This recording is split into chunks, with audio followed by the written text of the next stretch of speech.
Hello students, good morning या good evening, good afternoon, जो कह लो भाई, जिसमें भी आज आप इस वीडियो को देख रहे हैं। उम्मीद है आप सब अच्छे होंगे। तो बच्चों, नेक्स्ट पार्ट कंटिन्यू करते हैं क्वाड्रेटिक इक्वेशन का। पिछले पार्ट में हमने कुछ इंट्रोडक्शन किया था कि क्वाड्रेटिक इक्वेशन क्या होगा। तो बच्चों, ऐसा इक्वेशन जिसकी मैक्सिमम वेरिएबल की जो डिग्री है वो कितनी होगी, 2 होगी। यह हम कहेंगे कि जो भी सेकंड डिग्री का इक्वेशन होगा किसे डिनोट करेगा, एक क्वाड्रेटिक इक्वेशन को डिनोट करेगा। और इक्वेशन का मतलब बच्चों जो इक्वल टू के साइन वो कंटेन करता हो।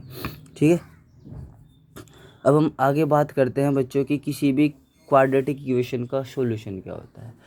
सॉल्यूशन क्या होता है बच्चों, याद रखना है, सॉल्यूशन होती है वेरिएबल की वैल्यू जिसे इक्वेशन की एलएचएस में पुट करने पर वो आंसर जो आए आरएचएस के इक्वल आ जाए। ठीक है, तो उसे हम क्या बोलते हैं, सॉल्यूशन बोलते हैं। लिखा हुआ भी है, value of variable which satisfy the given equation is called solution of equation. मतलब वेरिएबल की कोई वैल्यू है जो इक्वेशन को सेटिस्फाई करने का मतलब बच्चों, अगर हम वो वैल्यू इक्वेशन के अंदर लाके पुट करें और उस वैल्यू को पुट करने पर आरएचएस और एलएचएस दोनों बच्चों क्या हो जाए, इक्वल हो जाए, तो हम कहेंगे कि वही हमारे क्वाड्रेटिक इक्वेशन है, क्या होगा, सॉल्यूशन होगा। ठीक है, और एक छोटी सी चीज़ जो आपको याद रखनी है, जो बच्चों सॉल्यूशन निकल के आया था पॉलिनोमियल के लिए, उसे हमने क्या नाम दिया था, उसे हमने नाम दिया था जीरोज। ये बहुत ही काम की चीज़ है, छोटा सा डिफरेंस है। लेकिन अगर वही सॉल्यूशन हो जाए इक्वेशन के लिए तो बच्चों उसी को आप क्या नाम देंगे, रूट्स नाम देंगे। तो याद रहेगा कि इक्वेशन के लिए क्या यूज करेंगे, रूट्स, और पॉलिनोमियल के लिए क्या यूज करेंगे, जीरो। अब मेथड है सॉल्विंग क्वाड्रेटिक इक्वेशन के, तो बच्चों हम 3 मेथड पढ़ेंगे। पहला मेथड फैक्टराइजेशन, दूसरा मेथड कंप्लीटिंग द स्क्वायर, और बच्चों third one is quadratic formula. और फैक्टराइजेशन से आप बहुत कुछ हद तक परिचित भी होंगे। ठीक है, तो हम पहले फैक्टराइजेशन को ही एक्सप्लेन करते हैं कि कैसे हम इक्वेशन के रूट्स निकाल सकते हैं। तो बच्चों एक एग्जांपल हमने लिखा है कि find the roots of the equation 2x² - 5x + 3 = 0 and by the factorisation. तो फैक्टराइजेशन की टेक्निक आपको याद होगी बच्चों, हमें 2 ऐसे नंबर सर्च करने हैं जिनका प्रोडक्ट कितना हो, जिनका प्रोडक्ट हो बच्चों 6, और जो बीच में नंबर लिखा हुआ है x का कोफिशिएंट, वो उन नंबरों को क्या होना चाहिए बच्चों, सम होना चाहिए। मतलब आपको ऐसे 2 नंबर सर्च करने हैं जिनका सम मिडिल वाला हो और जिनका प्रोडक्ट पहला और लास्ट वाला हो। दोबारा से एक्सप्लेन करते हैं कि ऐसे 2 नंबर सर्च करें जिनका सम कितना हो, -5, और जिनका प्रोडक्ट कितना हो बच्चों, 6 हो। अब प्रोडक्ट 6 आ रहा, प्रोडक्ट कैसे है बच्चों, पॉजिटिव है। तो किन्हीं भी 2 नंबरों का प्रोडक्ट पॉजिटिव बच्चों तभी होगा, या तो दोनों नंबर पॉजिटिव होंगे या फिर दोनों नंबर कैसे होंगे, निगेटिव होगी।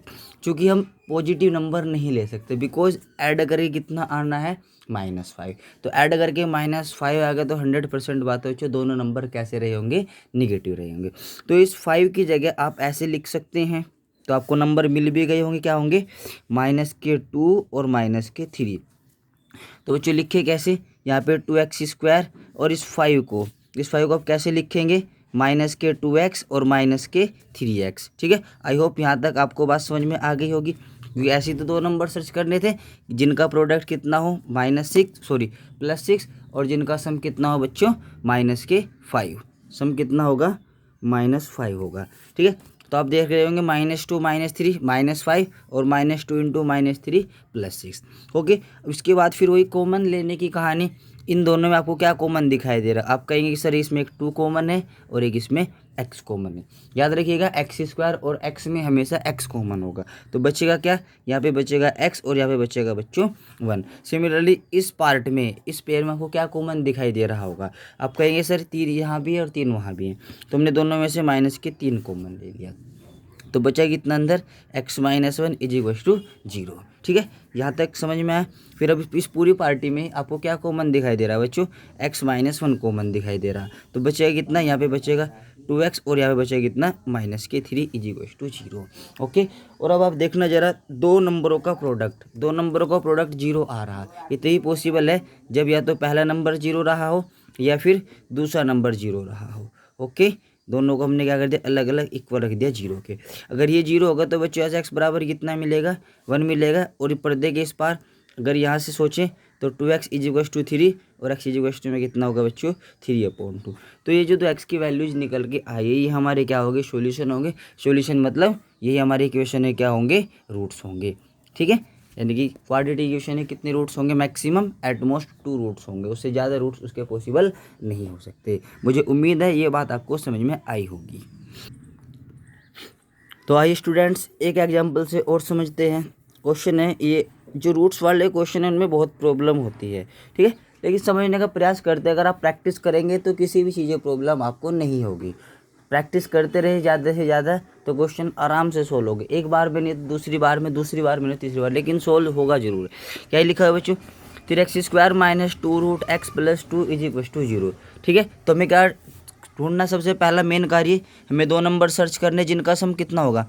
सम हमेशा बीच वाला होता है, यानी कि -2√6 तो हमें सम लाना है। और बच्चों प्रोडक्ट कितना होगा बोलो, ऐसे 2 नंबर जिनका प्रोडक्ट कितना होगा 3 × 2 दैट इज 6। तो आपको 2 ऐसे नंबर सर्च करने होंगे जिनका प्रोडक्ट कितना हो 6 हो और जिनका सम कितना हो -2√6 हो। तो प्रोडक्ट पॉजिटिव है तो दोनों नंबर या तो निगेटिव होंगे या दोनों नंबर पॉजिटिव होंगे। बिकॉज सम निगेटिव है तो दोनों नंबर कैसे होंगे निगेटिव होंगे। तो ऐसे 2 नंबर कौन कौन से होंगे, आप कहेंगे कि एक नंबर होगा -√6 और दूसरा नंबर भी कितना होगा -√6, क्योंकि जब इन दोनों की मल्टीप्लाई कर रहे होंगे √6 होगा और माइनस माइनस प्लस होगा।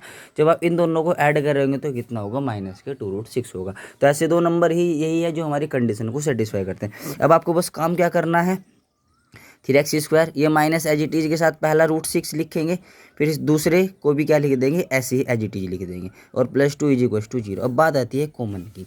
तो याद रखिए कॉमन बच्चों वो क्वांटिटी होती है जो दोनों नंबरों के पास हो। तो इसमें और इसमें पहले तो x² और x और हमने बताया था x² और x में हमेशा क्या कॉमन होगा x कॉमन होगा। अब ये 3 जो है इस पर थोड़ा सा विचार करें कि आप 3 को ऐसे सोच सकते हैं √3 × √3, तो कहीं हो ना हो इस 3 के पास भी √3 है। और आप इस √6 को भी ऐसे ब्रेक कर सकते हैं बच्चों √3 × √2। तो आपको कॉमन क्या दिखाई दे रहा, तो हमको कहेंगे कि सर हमें कॉमन √3 दिखाई दे रहा, तो हम √3 को भी और कॉमन निकाल लेंगे। जब इसमें से एक √3 बाहर गया तो क्या बचा बच्चों, एक √3 अभी भी बचा हुआ है, तो यहाँ पे हमने एक √3 और लिख दिया। और जब √6 में से √3 बाहर जाएगा तो क्या बचेगा बच्चों √2 बचेगा। तो हमने यहाँ पे बच्चों क्या लिख दिया √2 और यहाँ पे एक x और बचेगा। ठीक है, अब बात आती है इन 2 नंबरों में से कॉमन। x किसी भी कंडीशन में कॉमन नहीं आ सकता, लेकिन आप √6 को ऐसे एक्सप्रेस कर सकते हैं।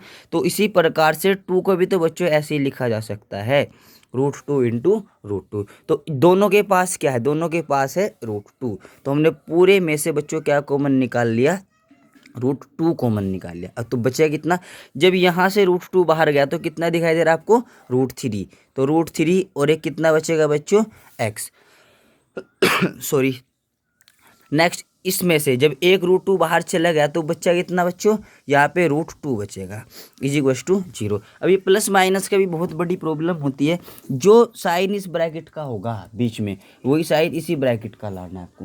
इससे पहले आपको बच्चों यहाँ क्या दिखाई दे रहा था प्लस दिखाई दे रहा था, लेकिन हमें यहाँ पे बनाना क्या है माइनस बनाना है। तो जानबूझकर हमने इन दोनों में से किसे कॉमन लिया, माइनस साइन को कॉमन लिया। और आपको पता होगा जब माइनस कॉमन लेंगे तो साइन चेंज हो जाते हैं। ठीक है, तो क्या बचा √3x - √2, इस सब में से कॉमन आ गया बच्चों, तो इधर से भी कितना बचेगा √3x - √2 = 0।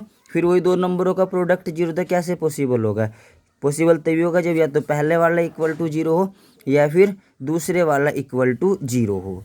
ठीक है, तो यहाँ से x की वैल्यू कितनी मिलेगी जब आप सोल्व कर रहे होंगे तो √2/3 एंड सिमिलर फैशन में यहाँ से भी x की वैल्यू कितनी मिलेगी √2/3। ठीक है, तो ये हमारे बच्चों क्या होंगे इक्वेशन के रूट्स होंगे। मुझे उम्मीद है ये आपको समझ में आया होगा। अब आपके लिए कुछ होमवर्क है, क्वेश्चन है आपकी एनसीईआरटी बुक के एक्सरसाइज 4.2